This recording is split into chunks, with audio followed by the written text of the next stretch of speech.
عزیزوں، جب شیر اپنی شیری چھوڑ دیتا ہے تو بہت سارے کتے بھونکنے لگ جاتے ہیں. ہاں، کتوں کے اندر دم آ جاتا ہے. آج دیکھ رہے ہیں ہم، ادھر سے کتا ادھر سے کتا، ہر کوئی منہ اٹھائے بھوکے جا رہا ہے، کبھی حضور پر، کبھی اسلام پر، کبھی قرآن پر. اس کی وجہ کیا ہے؟ محمد عربی کے شیروں کو نیند آ گئی ہے، یہ غفلت میں ہے.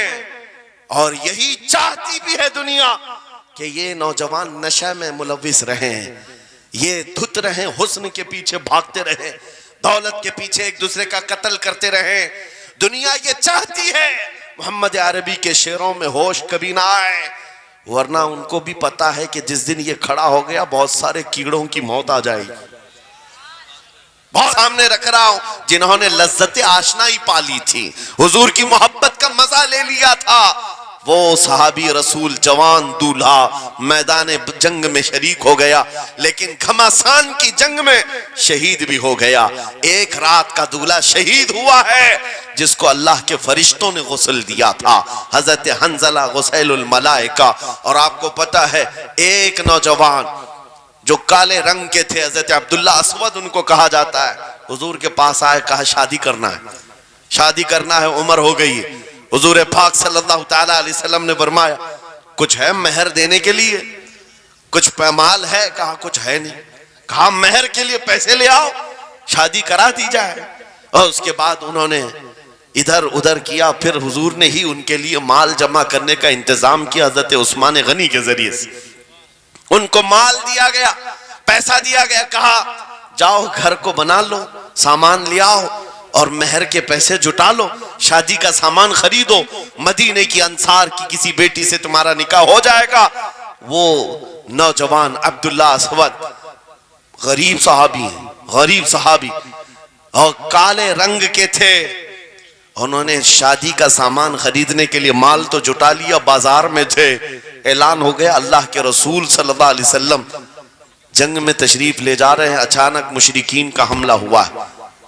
یہ جو نوجوان ہے شادی کا سامان خریدنے گیا تھا، جا کر گھوڑا خرید لیتا ہے اور ہتھیار خرید لیتا ہے، اور اس کے بعد جو زرہ ہوا کرتی تھی، لوہے کی ٹوپی، لوہے کا لباس سب خرید لیا، اور جتنا من تھا جو کبھی نہیں پہنا تھا وہ سارے ہتھیار خرید لیے، اور سج سنور کر گھوڑے پر بیٹھ کر کے آ گیا. جب میدان جنگ میں صفیں لگ رہی تھی شریک ہو گئے. ان کو تو غریب صحابہ میں شمار کیا جاتا تھا، ان کے پاس کبھی کوئی ہتھیار نہیں تھا، نہ کوئی تلوار، نہ کوئی ٹوپی، نہ کوئی گھوڑا.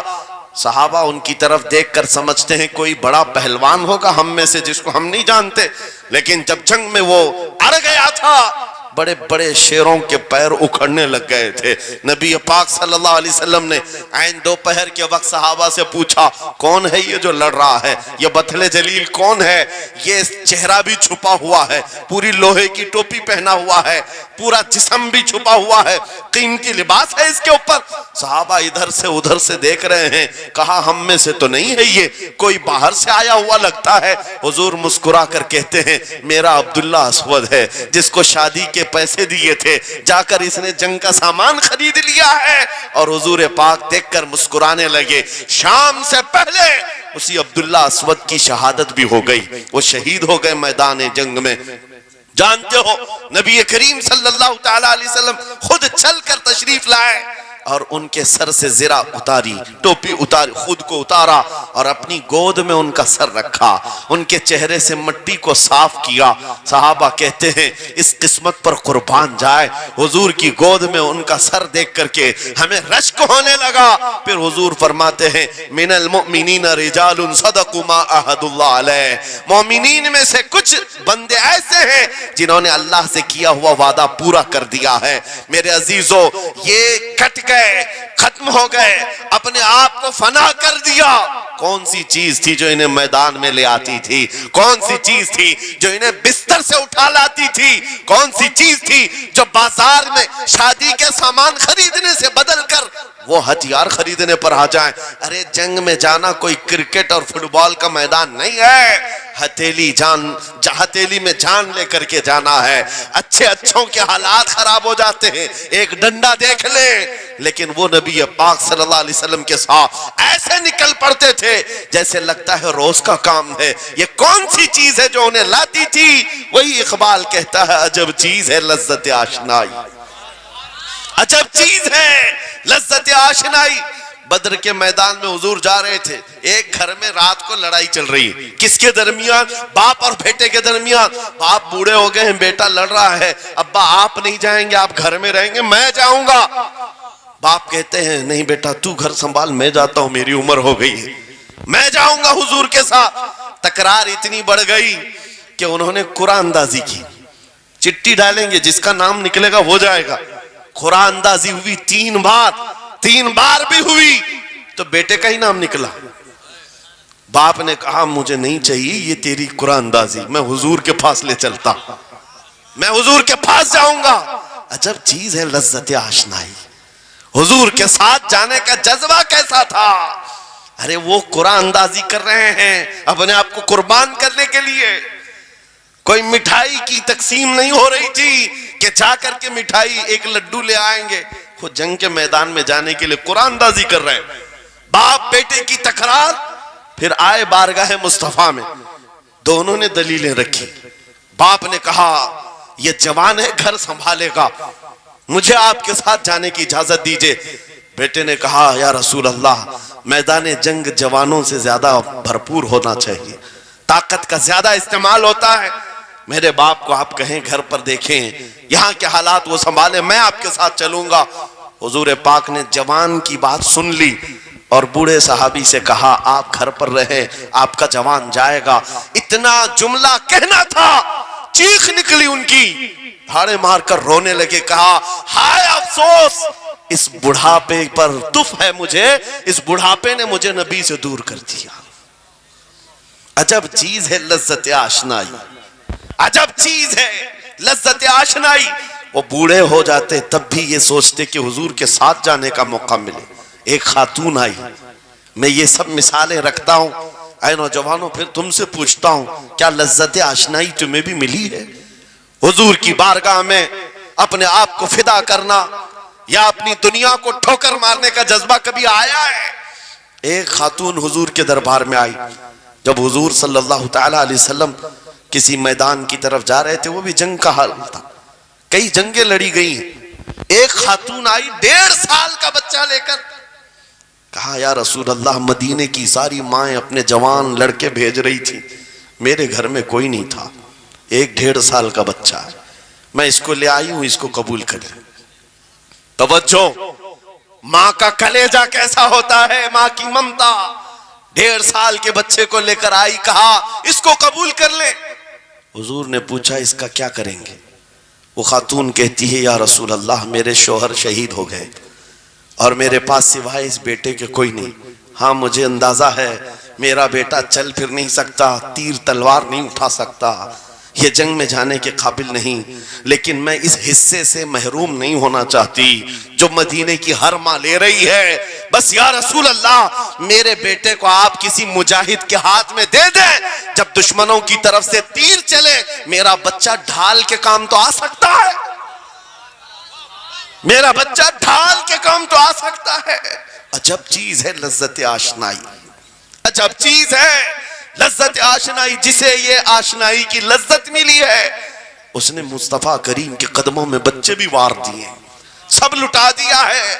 ان کے لیے مال کی کوئی اہمیت نہیں تھی. آپ کو پتا ہے صدیق اکبر رضی اللہ تعالیٰ عنہ کے گھر ایک بار رسول کریم صلی اللہ علیہ وسلم تشریف لائے اور وہ اس وقت عبادت میں مصروف تھے. اچانک حضور کریم اکرم صلی اللہ تعالیٰ علیہ وسلم گھر جیسی آئے, دروازہ کھلا, حضور سیدھے ایک کمرے کی طرف گئے, وہاں ایک صندوق رکھا تھا اور اس میں کچھ مال تھا. حضور اکرم صلی اللہ تعالیٰ علیہ وسلم نے اس صندوق سے مال کو اٹھایا. حضرت ابوبکر صدیق مسکرائے اور کہا شکرن للہ, اے اللہ تیرا شکر ہے. حضور پاک نے ان کے مال کو جیسی اٹھایا, کہتے ہیں میں ابھی اللہ کریم کی بارگاہ میں دعا یہی کر رہا تھا, اے مولا بس تو اتنا کرم کر دے, تیرا رسول میرا پورا مال اپنا سمجھا کرے، اپنا سمجھ لے. وہ اپنے آپ کو سب لٹا دیتے، پھر کہتے میرے عزیزو عجب چیز ہے لذت آشنائی، جسے یہ مل گئی ہر مصیبت اسے چھوٹی لگتی، ہر مصیبت ہلکی لگتی ہے. اب آؤ میں تم سے پوچھتا ہوں، یہاں تھوڑی سی تکلیفوں پر بلبلا اٹھتے ہیں، تھوڑی سی تکلیف کیا آئی کہ تتر بتر ہو جاتے ہیں. تمہارے آج اتحاد کو دیکھنے کے لیے آنکھیں ترس گئی ہیں. ہمارے اختلافات اتنے بڑھ گئے. ایک جماعت ہے، ایک سنیت ہے، ایک مسلک ہے، لیکن ایک دوسرے سے مصافحہ کرنا نہیں چاہتا، ایک دوسرے سے گلے ملنا نہیں چاہتا. علماء کی جماعتیں الگ، پیروں کی جماعتیں الگ. کیا یہ جینے کے سلیقے ہیں؟ کیا تمہیں لذت آشنائی نہیں ملی ہے؟ نبی کریم صلی اللہ تعالیٰ علیہ وسلم کی آشنائی کی لذت جسے ملتی ہے وہ نفس کو مار دیتا ہے. اس کے پاس سوائے حضور کی نسبت کے کسی چیز کا خیال نہیں ہوتا، کسی چیز کا خیال نہیں ہوتا. صحابہ اکرام کی بات میں آپ کو بتاؤں، آج دنیا میں اس طرح ہماری طرف جو نظریں اٹھی ہیں اس کی وجہ یہ ہے کہ ہمیں توڑ دیا گیا ہے. وہ 100 سال پہلے انگریز یہاں یہ کہتے تھے، جس کو اقبال نے کہا ہے یہ فاقہ کش موت سے ڈرتا نہیں، ذرا روح محمدی اس کے بدن سے نکال دو. 100 سال پہلے انگریزوں نے کہا تھا روح محمدی اس کے بدن سے نکال دو. کیوں؟ جب تک روح محمدی اس کے ساتھ ہے وہی لذت آشنائی ہے جس کو میں کہہ رہا ہوں، وہی عشق مصطفیٰ ہے. جب تک اس کے ساتھ ہے یہ موت سے کبھی ڈرتا ہی نہیں ہے. اس کو موت سے ڈرانا ہے تو یہ اس عشق کی دولت کو کھینچ لو، نکال لو، روح محمدی اس کے بدن سے نکال دو. تم سب نوجوانوں کو میں تنبیہ کرتا ہوں میرے عزیزوں، روح محمدی تم سے چھیننے کے لیے دنیا نے ایڑی چوٹی کا زور لگا دیا ہے. تمہارے مٹھی میں ہر گناہ کو لا کر جمع کرنے کی کوشش کی گئی ہے. تمہاری آنکھوں کو آج خرید لیا گیا، تمہاری حیا کا قتل کر دیا گیا، تمہارے اخلاق کہاں چلے گئے.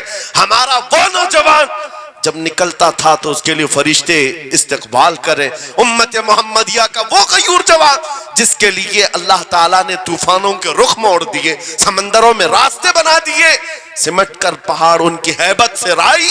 آج اس کا حال یہ ہے کہ پوری رات پب جی میں گزار رہا ہے، یہ ٹک ٹاک پر مجرے کر رہا ہے. یہ لا کر کے تمہارے ہاتھوں میں اسی لیے تھمایا گیا ہے، اسی لیے تھمایا گیا ہے. اور ایک جملہ میں کہتا ہوں،